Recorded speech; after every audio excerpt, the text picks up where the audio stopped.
പിന്നെ ഈ പറഞ്ഞ പോലെ ഈ കൊച്ചി മാറേണ്ട വേറൊരു, അതുകൊണ്ടാണ് ഞാൻ നേരത്തെ കൾച്ചറിനെ പറ്റി പറഞ്ഞത്. അതാണ് നമ്മുടെ ഈ വേസ്റ്റ് മാനേജ്മെൻറ്റിലൊക്കെ നിൽക്കണം. ഞാനത് മേയറാവണതിന് മുമ്പ് പറഞ്ഞത്, കാരണം നിങ്ങൾ ജയകുമാറിൻ്റെ ഇൻ്റർവ്യൂ കണ്ടിട്ടില്ലേ, നമ്മുടെ കെ ജയകുമാർ IASൻ്റെ.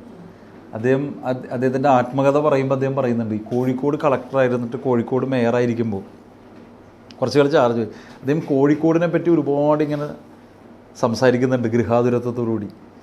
ഞാൻ ഒരിക്കലും തിരുവനന്തപുരംകാരൻ ഈ തെക്കേറ്റത്തുള്ള ആൾ വടക്കുള്ളൊരു സ്ഥലത്തെ പറ്റി പറഞ്ഞതെന്ന് വെച്ചാൽ അതിൻ്റെ ഒരു ആ ഒരു സിറ്റിയുടെ ഒരു വൈബ്രൻസിയെ പറ്റിയുള്ളൊരു സംഭാഷണമാണ്. കൊച്ചിയുടെ പ്രത്യേകതയുണ്ട്. കാരണം നേരത്തെ ഞാൻ പറഞ്ഞ പോലെ ഇപ്പം ഞങ്ങളൊക്കെ തമ്മിൽ, നിങ്ങൾ വേറൊരു ഡിസ്ട്രിക്ട് ഇതിലാണെങ്കിൽ ഇങ്ങനെ പേഴ്സണലായിട്ടുള്ള അറ്റാച്ച്മെൻറ്റ് വരില്ല. ഒരു ഫോട്ടോഗ്രാഫർ എന്നാളൊരു ലൈറ്റ് മൊമെൻ്റ് എടുത്ത് ഞാനും ടോണിയും കൂടി കൈപിടിച്ചിരിക്കണം നമ്മുടെ ലിസിയിൽ ഒരു ഫോട്ടോ. ഇങ്ങനൊരു ഫോട്ടോ നിങ്ങൾക്ക് വേറൊരു സ്ഥലത്ത് കിട്ടില്ല, ഇത്രയും ഫൈറ്റ് ചെയ്തുകൊണ്ടിരിക്കുന്ന ഇടയിൽ. ഇപ്പം തന്നെ ഞാൻ ചോദിച്ചപ്പോൾ ഞാൻ ടോണിയെക്കുറിച്ച് ഞാൻ പറഞ്ഞതും ഇനി നാളെ ടോണി എന്നെക്കുറിച്ച് പറയാനോ ഒക്കെ ഇടയുള്ള സാഹചര്യങ്ങളിൽ ഇതൊക്കെ നമ്മുടെ കൊച്ചിയുടെ പ്രത്യേകതയാണ്. ഇത് ഒരു അനിമോസിറ്റി ഇല്ല, പൊളിറ്റിക്കൽ ക്ലാഷസ് ഇല്ല, അങ്ങനത്തെ ചില പ്രത്യേകതകൾ. പക്ഷെ നമ്മൾ മാറേണ്ട ഒരു കാര്യം നമ്മുടെ കൾച്ചറൽ ഡൊമെയിനാണ്. നമ്മൾ ആകെ ഒരു ബിനാലെയാണ്. നമ്മുടെ സാധ്യത ഒന്നുമല്ല. ഫോർട്ട് കൊച്ചി തന്നെ രസകരമായൊരു സ്ഥലമല്ലേ, എന്ത് ഹെറിറ്റേജാണ്, എന്ത് റിച്ചാണ് നമ്മൾ. അതുകൊണ്ടാണ് നമ്മൾ ഈ ഡാൻസ് ഫെസ്റ്റിവൽ തുടങ്ങിയത്. ഇനി നമ്മൾ അതിൻ്റെ മേലിൽ സാനുമാഷിൻ്റെ പേരിൽ ലിറ്റററി ഫെസ്റ്റിവൽ, മ്യൂസിക് ഫെസ്റ്റിവൽ, ഇതൊക്കെയാണ് നമ്മൾ പ്ലാൻ ചെയ്തത്. എല്ലാ മാസവും ആർട്ട് സ്പേസ് കൊച്ചിയുടെ പ്രോഗ്രാംസ്, നമ്മൾ പല സ്ഥലത്തും ഉണ്ടാകുന്ന ഈ ഓപ്പൺ സ്പേസസിനെ ഉപയോഗിക്കാൻ നമ്മൾ തീരുമാനിച്ചതിൻ്റെയൊക്കെ പിന്നിലതാണ്. ഇപ്പോൾ ശ്രീനാരായണ ഗുരുവിൻ്റെ പേരിൽ ഞാൻ മാർത്തോമാ സഭയുടെ അധ്യക്ഷനെ കൊണ്ടുവന്നൊരു ടോക്ക് തുടങ്ങിയിരുന്നല്ലോ. അടുത്ത ഞാൻ ജയകുമാർ അദ്ദേഹത്തിനെ വിളിക്കുമ്പോഴാണ് ഈ ബ്രഹ്മപുരം കത്തുന്നത്. അദ്ദേഹം വരാമെന്നും പറഞ്ഞു എന്നോട്.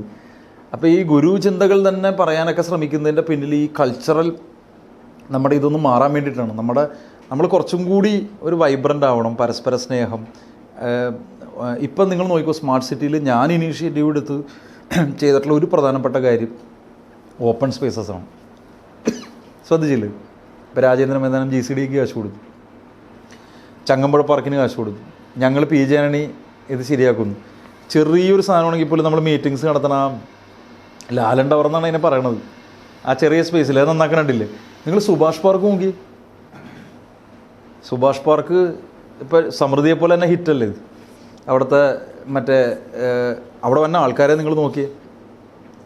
ഇപ്പോൾ സൗമിനി ട്രോണിയുടെ കാലത്താണത് റിപ്പയർ ചെയ്തത്. സൗമിനിയുടെ കാലത്ത് ഒരു CSR ഇനീഷ്യേറ്റീവ്, എൻ്റെ കാലത്ത് നമ്മൾ വളരെ പെർഫെക്റ്റ് ആക്കിയത്. സീ ഹെഡിൻ്റെ സ്ട്രെങ്തനിങ് നോക്കി.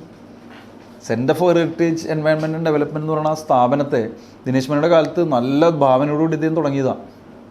ആ സ്ഥാപനത്തിന് ഞാൻ ഫിനാൻസ് മിനിസ്റ്റർ പ്രത്യേക ഇതിൽ ബാലോപാൽ മൈസറിലാണെന്ന് എല്ലാവർക്കും അറിയാമല്ലോ. കഴിഞ്ഞ വർഷം കൊടുത്തു 15-20 ലക്ഷം, ഈ വർഷം കൊടുത്തു. ആ സ്ഥാപനം സ്വന്തം കാലിൽ നിന്നു. ഏറ്റവും നല്ല ആൾക്കാരാണ് ഡോക്ടർ രാജനും, ഇവർക്കൊക്കെ അറിയാം. ഡോക്ടർ രാജനും ആ ഒരു ഗ്രൂപ്പിംഗ് എന്ന് പറയണത്. അപ്പോൾ ഇപ്പോൾ എൻ്റെ മനസ്സിലുള്ളൊരു നഗരത്തിൻ്റെ ഒരു കൺസെപ്റ്റാണ്. ഇപ്പോൾ ഫ്രോണോഫറിൻ്റെ പ്രോജക്റ്റ് എളമക്കരയിൽ ജർമ്മൻ അംബാസിഡർ വരുന്നുണ്ട്. അതായത് Elamakkara government school completely solar എക്യുപ്ഡായി. അവിടുത്തെ കംപ്ലീറ്റ് സീവേജ് നേച്ചർ ബേസ്ഡ് സൊല്യൂഷനിൽ കംപ്ലീറ്റ് ചെയ്തു. അവിടുത്തെ ഒരു 10-20 വീട്ടിൽ, ഒരു മിനി സ്കൂൾ പ്രോജക്റ്റാണ്, 10-20 വീട്ടിനെ കംപ്ലീറ്റ്ലി സോളാറാക്കി. അവിടെ റെയിൻ വാട്ടർ ഹാർവെസ്റ്റിംഗ് തുടങ്ങി. അപ്പം നമ്മുടെ നഗരം എന്ന് പറഞ്ഞാൽ ഇങ്ങനെ ആയിരിക്കണം ഒരു നഗരം. എൻ്റെ മനസ്സിലുള്ള നഗരം ഞാൻ പറയുകയാണ്.